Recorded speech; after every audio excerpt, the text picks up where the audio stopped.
Dumper की टक्कर से सुथरा पंजाब का वर्कर जान बहक हो गया। सुबह 5 वजे 2 रक्शे ड्यूटी ते जा रहे सी 25 बंदे सन। पेट्रोल खत्म होया रक्शे दा साइड ते ला के ना ते पेट्रोल पा रहे सी।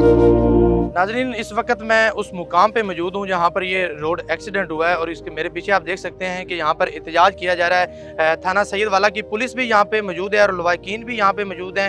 सुथरा पंजाब के वर्कर जो हैं वो भी यहाँ पे मौजूद हैं। उनसे गुफ्तगू करते हैं कि ये सारा मामला कैसे पेश आया। सुबह 5 वजे का टाइम है। 2 रक्शे साडे पिंड दे विचों आंदे ने 20 ਚੱਕ ਤੋਂ ਤੇ ਅਸੀਂ ਪਹਿਲੇ ਉਹਨਾਂ ਨੂੰ ਕ੍ਰਾਸ ਕੀਤਾ ਸੀ। ਮੋਟਰਸਾਈਕਲ ਤੇ ਸਾਂ ਪਿੱਛੇ ਹੋ ਸਨ। ਅਸੀਂ ਉਹਨਾਂ ਨੂੰ ਕ੍ਰਾਸ ਕੀਤਾ 18 ਚੱਕ ਦੇ। ਕਿੱਥੇ ਜਾ ਰਹੇ ਸੀ ਤੁਸੀਂ? ਅਸੀਂ ਸੁਥਰਾ ਪੰਜਾਬ ਦੇ ਵਿੱਚ ਮੁਲਾਜ਼ਮ ਹੈ, ਡਿਊਟੀ ਤੇ ਜਾ ਰਹੇ ਸੀ। ਕਿੰਨੇ ਲੋਕ ਸੀ ਰਕਸ਼ਿਆਂ 'ਚ? ਉਹਦੇ ਚ 20 ਤੋਂ 25 ਬੰਦੇ ਸਨ। ਅੱਛਾ। ਤੇ ਉਹਨਾਂ ਦਾ ਪੈਟਰੋਲ ਖਤਮ ਹੋਇਆ ਮੋਟਰਸਾਈਕਲ ਰਕਸ਼ੇ ਦਾ। ਅੱਛਾ। ਉਹਨਾਂ ਨੇ ਸਾਈਡ ਤੇ ਲਾ ਕੇ ਨਾ ਤੇ ਪੈਟਰੋਲ ਪਾ ਰਹੇ ਸੀ ਆਪਣੀ ਸਾਈਡ ਤੇ ਬਿਲਕੁਲ। ਤੇ ਜਦੋਂ ਪੈਟਰੋਲ ਪਾ ਰਹੇ ਸੀ ਪਿੱਛੇ ਡੈਂਪਰ ਵਾਲਾ ਆਇਆ ਹੈ, ਉਹ ਬਿਲਕੁਲ ਸੌ ਗਿਆ ਸੀ। ਅੱਛਾ। ਉਹਨੇ ਮਾਰ ਕੇ ਤੇ ਅਗੇ ਹੀ ਨਿਕਲ ਗਿਆ, ਮੌਕੇ ਤੇ ਰੁਕਿਆ ਵੀ ਨਹੀਂ। रक्शे उत्ते चढ़ गया कि टक्कर मारी है? उत्ते टक्कर मारी है, टक्कर लगी। फिर उस तो बाद एसएचओ साहब आए ने। अच्छा। उन्होंने इनक्वायरी की थी। ਜਿਹੜੇ ਰਕਸ਼ੇ ਨੂੰ ਟੱਕਰ ਲੱਗੀ ਹੈ ਉਸ ਰਕਸ਼ੇ 'ਚ ਕਿੰਨੇ ਤੁਸੀਂ ਵਰਕਰ ਸਵਾਰ? 25 ਬੰਦੇ ਨੇ ਉਹਦੇ ਵਿੱਚ। 25 ਬੰਦੇ ਸੀ? ਹਾਂ 25 ਬੰਦੇ। ਇੱਕ ਰਕਸ਼ੇ 'ਚ 25 ਬੰਦੇ ਹਾਂ, ਸੀ? ਜਿਨ੍ਹਾਂ ਵਿੱਚੋਂ ਫਿਰ ਜਨਾਬ ਜਿਹੜਾ ਐਸਐਚਓ ਸਾਹਿਬ ਆਏ ਨੇ, 11 ਬਾਈ ਵਾਲੇ ਆਏ ਨੇ ਤੇ ਇਮਦਾਦ ਦਿੱਤੀ ਨੇ। ਉਸ ਤੋਂ ਬਾਅਦ ਹਸਪੀਟਲ ਲੈ ਗਏ। ਉਸ ਤੋਂ ਬਾਅਦ ਹਸਪੀਟਲ ਲੈ ਜਾਣ ਤੋਂ ਬਾਅਦ ਜੜਾਂ ਵਾਲੇ ਰੈਫਰ ਕੀਤੇ ਨੇ। ਫਿਰ ਅੱਗੇ ਫੈਸਲਾਬਾਦ ਜਾ ਰਹੇ ਸੀ। ਉਸ ਤੋਂ ਬਾਅਦ ਜਨਾਬ ਨਾ ਮਤਲਬ 3 ਬੰਦਿਆਂ ਦੀ ਤਾਂ ਬਿਲਕੁਲ ਹੀ ਸੀਰੀਅਸ ਹਾਲਤ ਹੈ। ਇੱਕ ਬੰਦਾ ਦੀ ਡੈਥ ਹੋ ਗਈ ਹੈ। ਅੱਛਾ। ਤੇ 2 ਦੀ ਮਤਲਬ ਜਿਹੜਾ ਹੈ ਬਹੁਤ ਜ਼ਿਆਦਾ ਜਿਹੜਾ ਹੈ ਨਾ ਸੀਰੀਅਸ ਜਿਹੜੀ ਹੈ ਨਾ ਉਹ ਹਾਲਤ ਹੈ। ਮੁਜ਼ਾਕਰਾਤ ਕਿਉਂ ਨਹੀਂ ਹੋ ਰਹੇ? ਤੁਹਾਡਾ ਮੁਤਾਲਬਾ ਕੀ ਸਾਡੇ ਚਾਹੁੰਦੇ? ਡੀਸੀ ਸਾਹਿਬ ਨਾਲ ਮੁਤਾਲਬਾ ਹੈ। ਉਸ ਤੋਂ ਬਾਅਦ ਮਰੀਮ ਨਵਾਜ਼ ਸਾਹਿਬਾ ਨਾਲ ਹੈ, ਸੀਐਮ ਸਾਹਿਬਾ ਨਾਲ ਵੀ ਸਾਨੂੰ ਇਨਸਾਫ ਦਿੱਤਾ ਜਾਵੇ, ਉਹਨੂੰ ਲੱਭਿਆ ਜਾਵੇ। ਹਾਲੇ ਤੱਕ ਉਹ ਡੈਂਪਰ ਵਾਲਾ ਸਾਨੂੰ ਮਿਲਿਆ ਨਹੀਂ। ਪੁਲਿਸ ਕੀ ਕਹਿੰਦੀ? ਪੁਲਿਸ ਵਾਲੇ ਕਹਿੰਦੇ ਨੇ ਵੀ ਅਸੀਂ ਕੋਸ਼ਿਸ਼ ਕਰ ਰਹੇ ਹਾਂ, ਲੱਭ ਰਹੇ ਹਾਂ। 5-6 बजे का ये मामला है। एहतजाज जारी था, आप मौके पे पहुंचे, एहतजाज खत्म हो गया, अब दोबारा फिर रोड बंद है, मेन रोड है। क्या वजह बन रही है? क्यों नहीं उनको गिरफ्तार किया जा रहा है? FIR क्यों नहीं दर्ज की जा रही? ये एप्लीकेशन दें 10 मिनट के बाद इंशाल्लाह। अभी तक एप्लीकेशन नहीं, एप्लीकेशन नहीं दे रहे। एप्लीकेशन ये देंगे तो FIR हो जाएगी और डंपर वाला भी जो है, ड्राइवर भी, ट्रक भी, वो फौरी तौर इंशाल्लाह से गिरफ्तार। क्यों नहीं दे रहे एप्लीकेशन? मैं तो नाल चलना और मैं एप्लीकेशन दे, ये गिरफ्तार हो जाएगा इंशाल्लाह। सर, इससे कबल गुज़श्ता रात भी पता चला कि एक हादसा हुआ है, वहाँ पे भी बच्चा जो है वो जान की बाजी हार गया या सीरियस है। तो ये सारा मामला क्यों पेश आ रहा है? पुलिस जो है ये ट्रैफिक को क्यों नहीं कंट्रोल कर रही? नाकाम क्यों नजर आ रही है? मैंने आज सुबह DSP साहब से बात की है। DSP साहब ट्रैफिक पे और इंशाल्लाह ताला जो भी ये कार्रवाई कर रहे हैं और इनका भी जो है मुकदमा दर्ज करेंगे और इंशाल्लाह ड्राइवर को और जो डंपर है इंशाल्लाह 4 इजला को मिलाने वाला ये रोड है, फैसलाबाद, ननकाना हम साहब, इनके साथ हैं। इंशाल्लाह मुकदमा भी दर्ज होगा, ड्राइवर भी गिरफ्तार होगा और इनके साथ जाएंगे DC साहब के पास, DPO साहब के पास।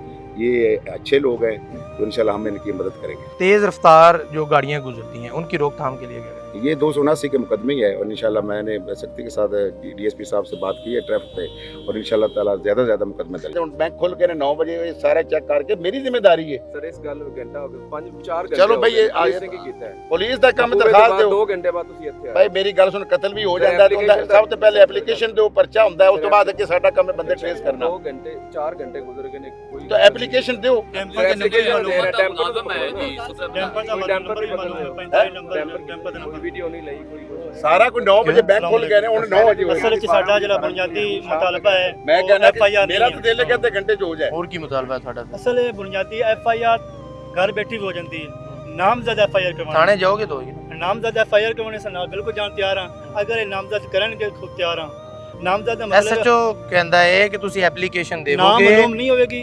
ਐਪਲੀਕੇਸ਼ਨ ਦੇਵੋਗੇ ਨਾਮਜ਼ਦ ਤੇ ਫਿਰ FIR ਹੋਏਗੀ। 45-90 ਨੰਬਰ ਮੈਂ ਕਹਿੰਦਾ ਮੈਂ ਸਾਰਾ ਟ੍ਰੇਸ ਕਰਕੇ ਵਿੱਚ FIR ਦੇ ਵਿੱਚ ਮੈਂਸ਼ਨ ਕਰ हालांकि ਦਿਆਂਗੇ। हुकूमत अगर चाहे ना 45 नंबर रिसर्च करे, पूरे पाकिस्तान में कितने टैंपर होंगे 45 नंबर। सुबह स्कूल टाइम सी, एहतजाज होया, ਤੁਹਾਡਾ ਹੱਕ ਸੀ। 4 तो 5 घंटे हो गए, 45-90 नंबर है डैम्पर। पाकिस्तान को 1000 है, कितने हैं? अच्छा, ज्यादा से ज्यादा 10 होंगे। भाई नहीं, अगर 10 नहीं काम होता, लेटर नंबर अगर आवे। काम करें तो 10 मिनटों का काम है। ਅਸੀਂ ਮੁਕਦਮਾ ਵੀ ਦਰਜ ਕਰਨਾ, ਮੇਰੀ ਜ਼ਿੰਮੇਵਾਰੀ ਹੈ ਬੰਦਾ ਲੱਭਣਾ ਕਿ ਮੈਂ 395 ਫਿਰ 302 ਦੇ ਵੀ ਲੱਭ ਲੈਣਾ। ਫਿਰ ਇੱਕ ਮਿੰਟ ਤੁਸੀਂ ਹੋਰ ਰੰਗ ਪੇ ਕਰਦੇ ਹੋ। ਸਰ ਸੁਤਰੇ ਪੰਜਾਬ ਮੈਂ ਨਾਲ ਹਾਂ, ਮੇਰਾ ਕੰਮ ਹੈ ਨਾਲ, ਮੇਰਾ ਕੰਮ ਹੈ ਤੁਹਾਡੇ ਨਾਲ ਪੋਸਟਮਾਰਟਮ ਹੋਣਾ ਹੈ। ਇੱਕ ਮਿੰਟ ਪੋਸਟਮਾਰਟਮ ਹੋਣਾ ਹੈ ਆਪਣਾ ਉਧਰ ਨਨਕਾਣੇ। ਮੇਰਾ ਕੰਮ ਹੈ DC ਸਾਹਿਬ ਦੇ ਕੋਲ ਜਾਣਾ, DC ਸਾਹਿਬ ਦੇ ਕੋਲ ਜਾਣਾ। ਸਾਨੂੰ ਇਨਸਾਫ ਚਾਹੀਦਾ ਹੈ। ਸੁਪਰਵਾਈਜ਼ਰ ਲੱਗਾ ਹੋਇਆ ਕਿ ਮਰੀਆਂ ਨਵਾਜ਼ ਦੀ ਡਿਊਟੀ ਹੈ ਤੇ ਡਿਊਟੀ ਕਰਨ ਜਾਂਦਾ ਸਾਨੂੰ ਸਾਫ ਚਾਹੀਦਾ ਕਾ ਟੱਕਰ ਮਾਰ ਕੇ ਗਿਆ ਉਹਨੂੰ ਅਸੀਂ ਬੰਦੇ ਨੂੰ ਪਕੜਨਾ ਚਾਹੁੰਦੇ ਹਾਂ ਕਿੰਨਾ ਟਾਈਮ ਹੋ ਗਿਆ?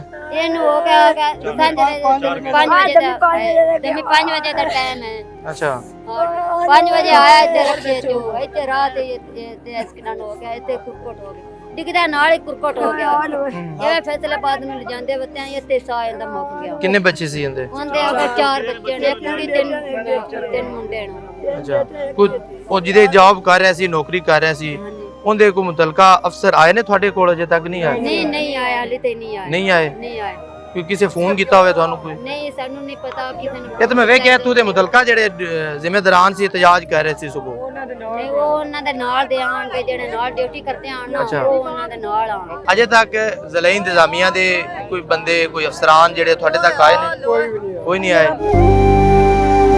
ਰੋਡ ਬੰਦ ਕਰਨੇ ਨਾਲ ਤੁਹਾਨੂੰ ਇਨਸਾਫ ਮਿਲਣਾ ਸੀ। इंसाफ मिलना चाहिए डीसी साहब से भी इंसाफ मिलना चाहिए जो कि एक बंदा हॉस्पिटल पड़ा वो भी आज तो 2 महीने पहले उन्होंने भी इंसाफ मिला ਉਹਦੇ 'ਚ ਕੀ ਲੱਗਾ ਸੀ?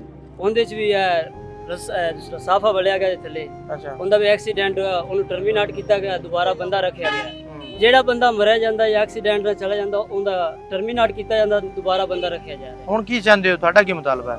ਸਾਡਾ ਇਹ ਮੁਤਾਲਬਾ ਸਾਨੂੰ ਇਨਸਾਫ ਚਾਹੀਦਾ 5 ਵਜੇ ਐਕਸੀਡੈਂਟ ਹੋਇਆ ਪੁਲਿਸ 9 ਵਜੇ ਆ ਰਹੀ ਹੈ ਇੱਧਰ ਸਾਨੂੰ ਸਭ ਨੂੰ ਇਨਸਾਫ ਚਾਹੀਦਾ ਜਿੰਨਾ ਵੀ ਹੋ ਸਕੇ ਇਹਨਾਂ ਨਾਲ ਤਾਮਨ ਕੀਤਾ ਜਾਵੇ ਸਭ ਨਾਲ ਜੋ ਵੀ ਵਰਕਰਾਂ ਦੇ ਹਕੂਕ ਨੇ ਉਹ ਸਾਰੇ ਦਿੱਤੇ ਜਾਣ ਜੋ ਕੋਈ ਐਕਸੀਡੈਂਟ ਹੁੰਦਾ ਵਾਧਾ ਘਾਟਾ ਹੁੰਦਾ ਉਹਨਾਂ ਦਾ ਮੈਡੀਕਲ ਵੀ ਦਿੱਤਾ ਜਾਵੇ ਉਹਨਾਂ ਦੇ ਘਰਦਿਆਂ ਨੂੰ ਕੋਈ ਇਮਦਾਦ ਵੀ ਕੀਤੀ ਜਾਵੇ ਸਭ ਕਰਨਾ ਚਾਹੀਦਾ ਹੈ ਇਹ ਸਾਡਾ ਹੱਕ ਹੈ ਸਾਡੀ ਕੋਈ ਬੰਦਾ ਸਾਨੂੰ ਗੱਲ ਨਹੀਂ ਸੁਣਦਾ ਸਾਡੀ ਅਸੀਂ ਗੱਲ ਕਰੀਏ ਸਾਨੂੰ ਟਰਮੀਨੇਟ ਕਰ ਦਿਆ ਤੁਹਾਨੂੰ ਛੁੱਟੀ ਕਰਾ ਦਿਆਂਗੇ ਕੋਈ ਕਿਸੇ ਕਿਸਮ ਦੀ ਸਾਡੀ ਗੱਲ ਨਹੀਂ ਇਹ ਸਾਡਾ ਇਨਸਾਫ ਹੈ ਸਾਨੂੰ ਦਿੱਤਾ ਜਾਵੇ